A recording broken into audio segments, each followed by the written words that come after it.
మెదక్ జిల్లాలో రెండో విడత గ్రామ పంచాయతీ పోలింగ్ మధ్యాహ్నం 1 గంట వరకు అందిన సమాచారం మేరకు సుమారు 84.68% నమోదైందని, ఇంకా పోలింగ్ కేంద్రాల్లో ఓటుకు వినియోగించుకునే గురించి ప్రజలు క్యూ లైన్లో ఉన్నారని, ఇంకా పోలింగ్ శాతం పెరిగే అవకాశం ఉందని తదుపరి సమాచారం అందిస్తానని మెదక్ జిల్లా ఎన్నికల అధికారి కలెక్టర్ రాహుల్ రాజ్ వెల్లడించారు. రెండో దశ గ్రామ పంచాయతీ ఎన్నికల నిర్వహణలో భాగంగా ఆదివారం నాడు ఐడిఓసి కార్యాలయంలో ఏర్పాటు చేసిన వెబ్కాస్టింగ్ కంట్రోల్ రూమ్ నుండి పోలింగ్ సరళిని జిల్లా ఎన్నికల అధికారి, జిల్లా కలెక్టర్ రాహుల్ రాజ్, జిల్లా అదనపు collector Nagesh, DRO Bhujangarao, DPO Yadaiah, EDM సందీప్తో కలిసి కలెక్టర్ పరిశీలించారు.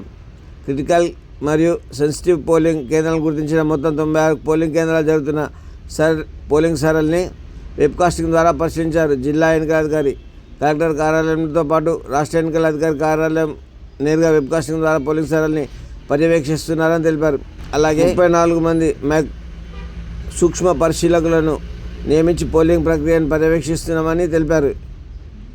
ఎన్నికలు పారదర్శకంగా, నిష్పక్షపాతంగా జరిగేలా పకడ్బందీగా ఏర్పాటు చేసినట్టు జిల్లా ఎన్నికల అధికారి కలెక్టర్ వివరించారు.